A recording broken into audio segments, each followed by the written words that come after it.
Hello everyone. तो आज मैं आप सभी के लिए क्लास 10th के मोस्ट इम्पोर्टेंट क्वेश्चंस लेके आई हूँ जो कि हमारे चैप्टर लाइफ प्रोसेस से है। देखो ये क्वेश्चन मैंने काफी रिसर्च करके बहुत सारे प्रीवियस ईयर को क्वेश्चन पेपर को देख कर निकाले हैं। आपका क्वेश्चन भले से चेंज हो सकता है बट यहाँ जो मैंने टॉपिक इंक्लूड करे हैं वो बिल्कुल चेंज नहीं होंगे। तो प्लीज ये वीडियो लास्ट तक बने रहना। इस वीडियो में आपको बहुत ही इंफॉर्मेटिव चीजें मिलेगी। चलो तो स्टार्ट करते हैं। फर्स्ट क्वेश्चन है हमारे पास, explain the significance of photosynthesis and write the chemical equation. Significance of photosynthesis की बात हो रही है तो हमारे पास दो सिग्निफिकेंस है, फर्स्ट है फूड और सेकंड है ऑक्सीजन। हम फर्स्ट पॉइंट पे लिख सकते हैं कि जो हमारे ग्रीन प्लांट्स है वो किसकी हेल्प से अपना फूड डेवलप करते हैं, बनाते हैं, फोटोसिंथेसिस की हेल्प से। तो पहला सिग्निफिकेंस। और सेकंड है oxygen. During the photosynthesis green plant क्या रिलीज करते हैं? ऑक्सीजन रिलीज करते हैं। हमारे एनवायरनमेंट में हम जो सांस ले रहे हैं वो किसके जरिए ले रहे हैं? ऑक्सीजन के जरिए ले रहे हैं। तो जो दो सिग्निफिकेंस है वो कौन सा है? पहला फूड हमारा और सेकंड है हमारा ऑक्सीजन। ओके, उसके बाद क्या लिखा है? Right the chemical equation. देखो अगर आपको क्वेश्चन में लिखा हो राइट द केमिकल इक्वेशन या ना लिखा हो, आपको लिखना ही है। भले से आपका क्वेश्चन आया हो 2 मार्क्स का भी क्वेश्चन हो, डिफाइन फोटोसिंथेसिस, आपको डिफाइन करना है उसकी डेफिनेशन से, उसके बाद उसकी रिएक्शन लिखना जरूरी है क्योंकि ये आपके मार्क्स को बढ़ाएगा। ठीक है ना? तो आपको केमिकल इक्वेशन लिखना है फोटोसिंथेसिस की। सभी को पता है क्या है केमिकल इक्वेशन फोटोसिंथेसिस की? 6CO2 plus 12H2O in the presence of sunlight या फिर क्लोरोफिल, दोनों की प्रेजेंस में क्या बनेगा हमारा प्रोडक्ट? क्या बनेगा? C6H12O6 plus 6H2O plus 6O2। Okay, तो ये हमारी केमिकल इक्वेशन है। चलो सेकंड क्वेश्चन पे आते हैं। Difference between autotrophs and heterotrophs and give example. तो ऑटोट्रॉप्स क्या होते हैं, हेटेरोट्रॉप्स क्या होते हैं, इनको डिफरेंस करना है, अपने अपने तरीके से डिफरेंस करना है। 3-4 पॉइंट आप लिख लेना।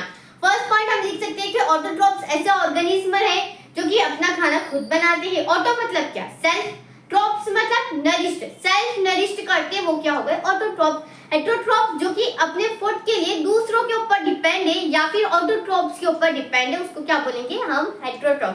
तो हेटेरोट्रॉप्स ऐसे ऑर्गेनिज्म है जो डिपेंड करते हैं, जो डिपेंडेंट है अपने फूड के लिए दूसरों के ऊपर। ओके, फर्स्ट पॉइंट हम ये लिख सकते हैं। सेकंड पॉइंट क्या लिख सकते हैं हम? ऑटोट्रॉप्स के पास क्या होती है? क्लोरोफिल होती है और वही क्लोरोफिल क्या करती है? सोलर एनर्जी को ट्रैप करती है और उसी से क्या करती है? वो अपना खाना खुद बना सकते हैं। बट हमारे हेटेरोट्रॉप्स के पास क्लोरोफिल नहीं रहती तो वो अपना खाना खुद नहीं बना सकते। उसके बाद हम क्या और डिफरेंस लिख सकते हैं? जो ऑटोट्रॉप्स है वो क्या है हमारे यहाँ, हमारी फूड चेन में ऑटोट्रॉप्स क्या है? प्रोड्यूसर है। क्या है? प्रोड्यूसर। और जो हेटेरोट्रॉप्स है वो क्या है? कंज्यूमर है। हमारी एक छोटी सी फूड चेन है, ग्रास, डियर और लायन। अब यहाँ देखो जो ग्रास है वो क्या है, कैसे है? ऑटोट्रॉप्स है। ऑटोट्रॉप्स मतलब ये अपना खाना खुद बनाते हैं। जो डियर है वो किसके ऊपर डिपेंड है? ऑटोट्रॉप्स के ऊपर, मतलब ग्रास के ऊपर डिपेंड है। और जो लायन है वो किसके ऊपर डिपेंड है? अगेन डियर के ऊपर। तो जो लायन और डियर है यहाँ पे वो कौन है? हेटेरोट्रॉप्स हो गए। और जो ग्रास है वो कौन हुआ? हमारा ऑटोट्रॉप्स हुआ। ओके, एग्जांपल्स की बात करें तो ऑटोट्रॉप्स के एग्जांपल हो गए ग्रीन प्लांट्स, ठीक है, और हेटेरोट्रॉप्स के एग्जांपल हो गए हमारे कार्निवोर, हार्बीवर। ओके, ये सब हमारे हेटेरोट्रॉप्स के एग्जांपल हो गए। और एक और पॉइंट आप लिख सकते हो, ऑटोट्रॉप्स के अंदर कौन कौन से पॉइंट्स, कौन कौन से दो टाइप है? एक तो फोटो ऑटोट्रॉप्स और एक होते हैं हमारे कीमो ऑटोट्रॉप। फोटो मतलब जो लाइट एनर्जी का यूज करके अपना खाना खुद बनाते हैं उसको क्या बोलते हैं? फोटो। लाइट एनर्जी मतलब सनलाइट की बात हो रही है यहाँ पर। और सेकंड क्या है हमारे पास? Chemo autotrophs. कीमो मतलब केमिकल एनर्जी को यूज करके जो अपना खाना खुद बनाते हैं उसको बोलते हैं कीमो ऑटोट्रॉप। और हेटेरोट्रॉप्स में 3 टाइप्स होते हैं, सैप्रोफाइटिक, पैरासाइटिक और होलोजोइक। ये 3 न्यूट्रिशन होते हैं। तो चलो बढ़ते हैं नेक्स्ट क्वेश्चन की तरफ। Explain the process of digestion of food in mouth, stomach and small intestine in human body. तो चलो इस क्वेश्चन को डिस्कस करने से पहले मैं आपको बताना चाहती हूँ कि इस वीडियो में मैंने जितने भी क्वेश्चन लिए हैं ये सारे ही प्रीवियस ईयर क्वेश्चन पेपर से मैंने निकाले हैं। ये क्वेश्चंस आपको सीबीएसई ने काफी बार रिपीट करे, इसीलिए मैंने इस वीडियो में डाले। और अगर आपको ऐसे ही क्वेश्चंस और चाहिए इंपॉर्टेंट क्वेश्चंस तो मैं आपको हाईली रिकमेंड करती हूँ ओसवाल गुरुकुल की बुक, जो कि सीबीएसई के फर्स्ट चॉइस क्वेश्चन बैंक है। उसमें आपको सारे ईयर्स के क्वेश्चन पेपर मिल जाएंगे, मतलब लास्ट 10 ईयर्स के आपको मिल जाएंगे, 12, 13, 14, 15, 16 लाइक टिल लास्ट ईयर तक के सारे क्वेश्चन पेपर उसमें अवेलेबल है। और मैं एक बहुत ही बढ़िया चीज आपको बताने वाली हूँ इस बुक की इस बुक में आता है आपको एक बार कोड, जिसको आप स्कैन करोगे तो आप पहुंच जाओगे oswald.io पर। अभी oswald.io में होता क्या है, जैसे कि आप पहुंच गए oswald.io पे तो आप अपना खुद का एग्जाम क्रिएट कर सकते हो, जैसे कि आप बोर्ड एग्जाम दे रहे हो, ऐसा ही फील आता है बिल्कुल। और आप जैसे ही एग्जाम को एंड अप करोगे तो आपके लिए एक इन्विजिलेटर आएगा, जैसे कि हमारे एग्जाम में रहता है जो क्वेश्चन पेपर हमारे आंसर शीट चेक करता है, वैसे ही जैसे आपने जितने भी आंसर दिए वो आपका एग्जामिन करेगा, आपकी कहाँ मिस्टेक है वो बताएगा और आपके स्कोर बूस्ट अप करने में आपकी हेल्प करेगा। तो यार किस चीज का वेट कर रहे हो, मैंने डिस्क्रिप्शन बॉक्स में लिंक दे दी है, अगर आपको आपकी स्कोर बूस्ट अप करने तो बिल्कुल आप उस वाल की तरफ जा सकते हो। तो चलो आंसर डिस्कस करते हैं।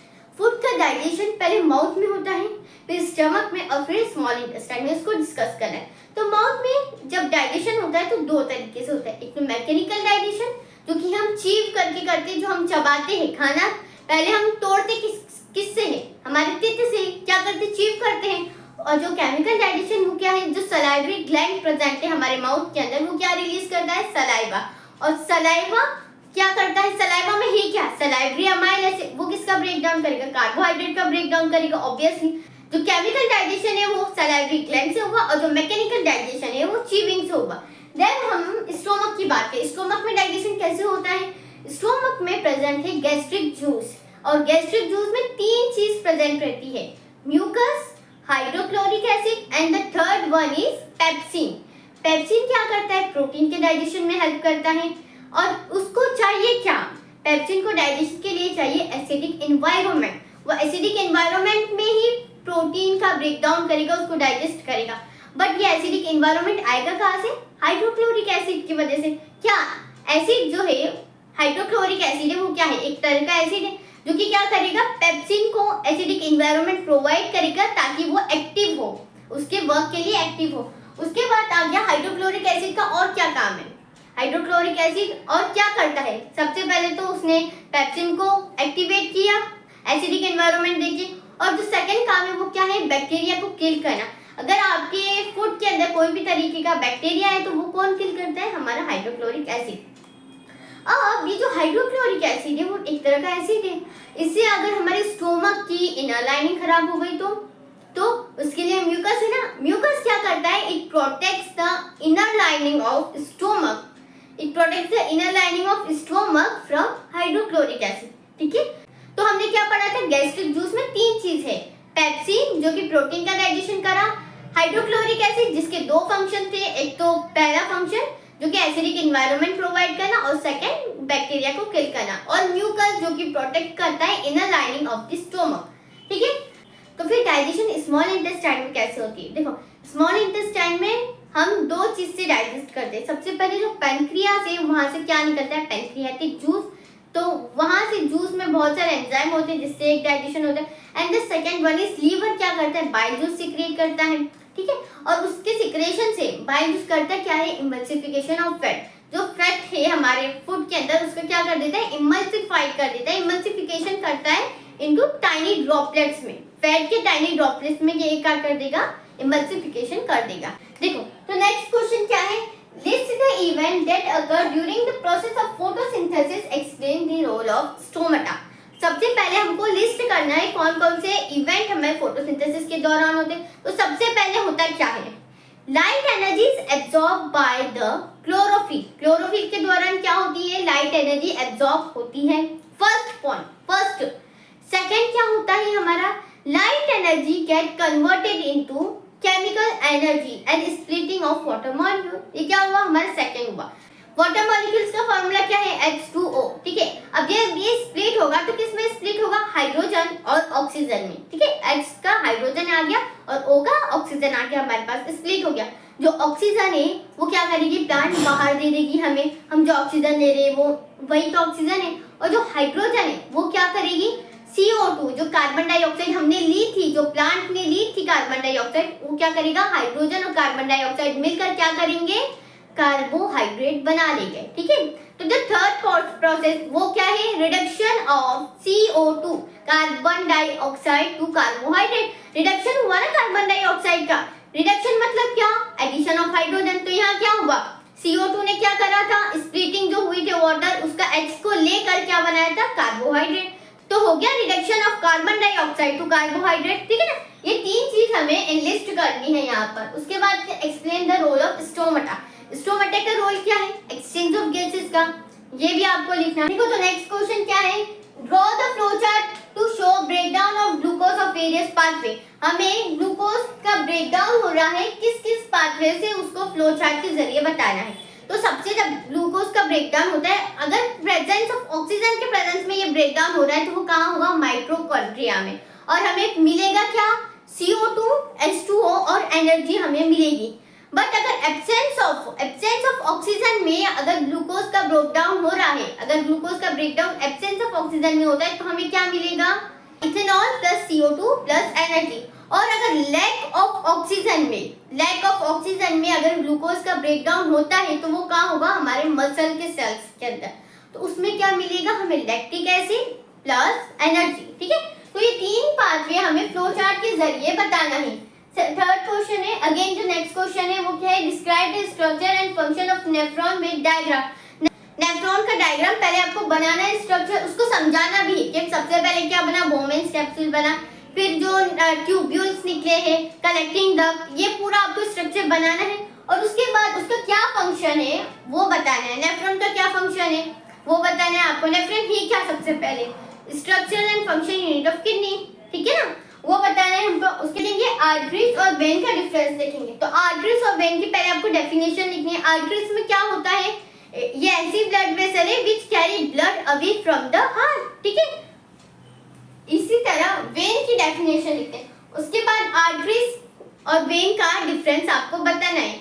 आर्टरीज बॉटम साइड में रहती है, वेन्स क्या रहती है, ऊपर रहती है। आप देखोगे अगर आपने हाथों में देखा होगा तो ऊपर आपको क्या दिखेगी, नसें दिखेगी, वो क्या है, हमारी वेन्स है, ठीक है। तो आपको डिफरेंस लिखना है इन दोनों का। ये आपकी जो अभी आपका प्री बोर्ड होगा उसके पॉइंट ऑफ व्यू से भी आपका बहुत इंपॉर्टेंट है। Diagram of human respiratory system and label trachea, bronchi and diaphragm, ठीक है। तो आपको एक रेस्पिरेटरी सिस्टम का डायग्राम तो देखो आप सभी के करके जाना। किडनी का और नेफ्रॉन का, स्पेशली किडनी और नेफ्रॉन का तो मोस्ट इंपॉर्टेंट है। मतलब आज तक एक भी ऐसा क्वेश्चन पेपर नहीं रहा होगा जिसमें ये क्वेश्चन नहीं पूछा गया। ये करना, हमारा रेस्पिरेटरी सिस्टम का डायग्राम करना, अमीबा का जो पूरा प्रोसेस है, न्यूट्रिशन इन अमीबा, उसका डायग्राम करना, ठीक है ना। तो डायग्राम तो आप सभी चीज का डायग्राम करके ही जाना, ओके।